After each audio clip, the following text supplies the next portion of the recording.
Hello everyone, welcome once again to Peter's Studio, the place where we discuss politics, society, leadership, and the realities of shaping Nigeria today.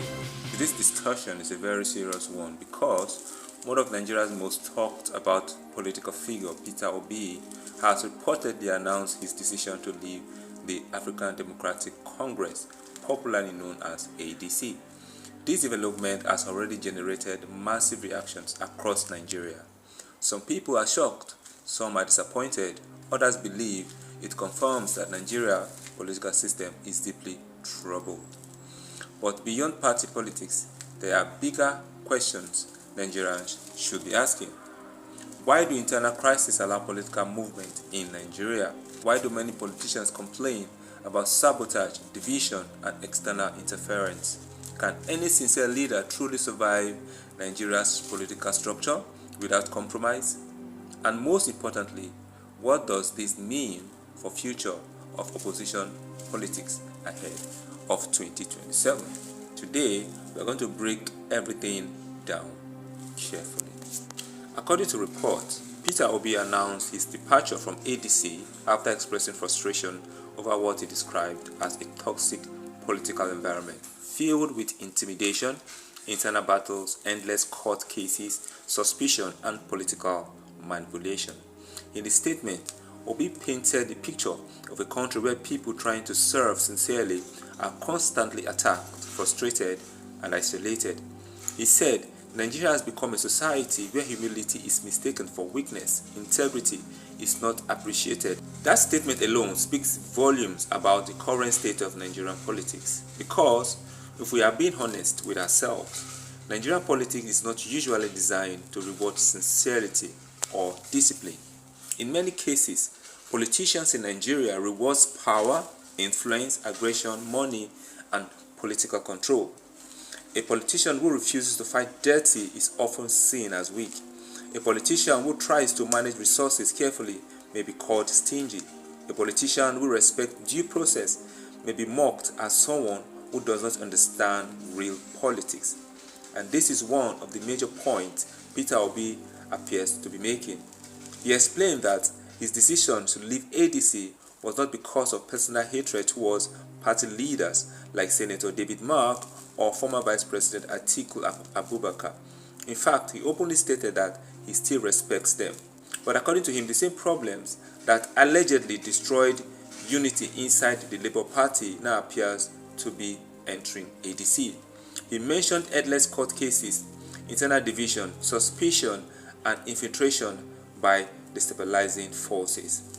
This is where the conversation becomes even very important. Now, at this point, let us analyze this deeply. One major problem in Nigerian politics is that political parties often struggle to build lasting ideological unity. Instead of parties being built around principles, many are built around personalities, power blocks, and election calculations. That is why, after elections, internal battles usually begin immediately. People start fighting over influence. Different camps begin struggling for control. Court cases emerge. Allegation of betrayal begins. And suddenly, the original mission becomes lost. This had happened repeatedly across different parties in Nigeria. We saw crisis in PDP, we saw crisis in APC, we saw crisis in Labour Party, and now ADC is reportedly facing similar tensions. This raises an important question. Is the problem the political parties themselves, or is the problem the Nigerian political system as a whole? Because when the same pattern keeps repeating itself everywhere, then perhaps the issue is bigger than one individual party. Now, another major issue Obi raised was character attacks. He suggested that even when someone tries to contribute honestly, they will still become targets of criticism, suspicion, and hostility. This is something many Nigerians can actually relate to beyond politics. Sometimes in Nigeria, people who refuse corruption are isolated. People who refuse to worship power are labeled proud. People who speak calmly are considered weak. and people who try to remain decent are sometimes mocked. Obi's statement reflects the frustration of many Nigerians who believe the country often punishes sincerity instead of rewarding it. Whether you support Peter Obi publicly or not, that concern is something many citizens understand.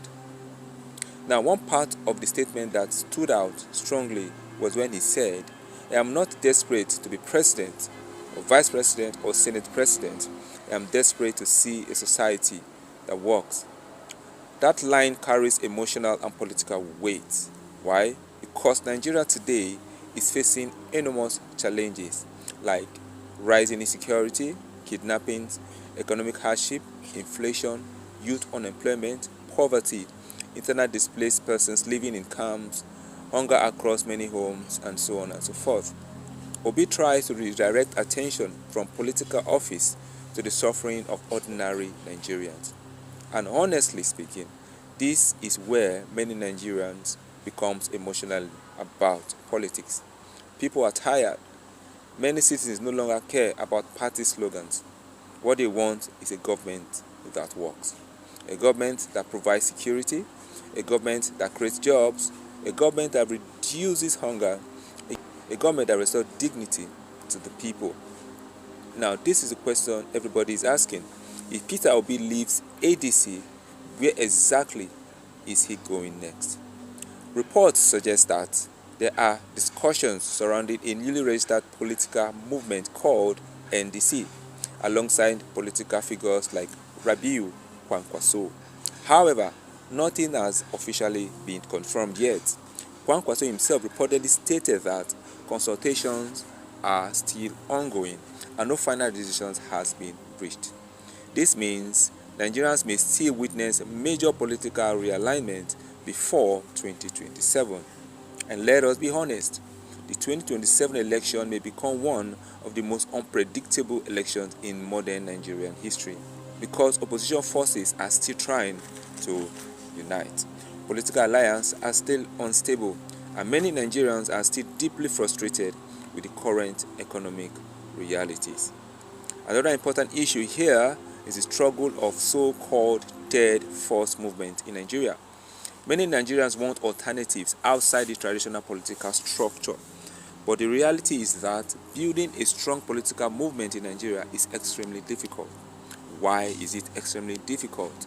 It is extremely difficult because politics in Nigeria requires massive financial resources, nationwide structures, political alliances, grassroots control, security influence, legal battles, media warfare, strong party discipline, and so on and so forth. Without these things, even popular politicians can struggle politically. This is one reason smaller political movements often experience instability after gaining momentum. The pressure becomes enormous, internal cracks begin to appear. External forces may also attempt to weaken the movement, and before long, confusion starts spreading inside the party. Now, at this point, what should Nigerians learn from what is happening in the political landscape in Nigeria? There are important lessons Nigerians should learn from this situation. First, leadership is not as simple as many people think. Politics is not just about popularity. There are hidden battles behind the scenes. Secondly, Nigerians must begin to demand stronger institutions instead of depending only on individuals. Because when institutions are weak, everything becomes personalized. Thirdly, the political environment in Nigeria still needs serious reforms. Without electoral reforms, judicial independence, party discipline, and accountability, internal crises may continue repeating themselves across different parties. Finally, Nigerians themselves must also change their mindset. A society that mocks integrity and rewards bad behaviors will continue struggling to produce good leadership. Now, in conclusion, at the end of the day, whether one supports Peter Obi, Atiku, Kwankwaso, APC, PDP, Labour Party, ADC, or any other political movement, one thing remains clear. Nigeria is at a critical crossroad. Citizens are hungry, for competent leadership. People want security. People want economic stability. People also want fairness. And many Nigerians are losing patience with politics that focuses more on power struggles than nation building. Peter Obi's statement has once again exposed the deep frustrations, divisions, and challenges inside Nigeria's political system. The coming months will be very, very important because whatever happens next could reshape opposition politics ahead of 2027. But one thing is certain, Nigerians will continue watching closely, and history will judge every political decision made during this period. Well, thank you so much for watching Peter's Studio. If you enjoy this analysis, kindly like this video, subscribe to the channel, and turn on the notification bell so you do not miss our future political and social discussions. God bless you, and God bless Nigeria.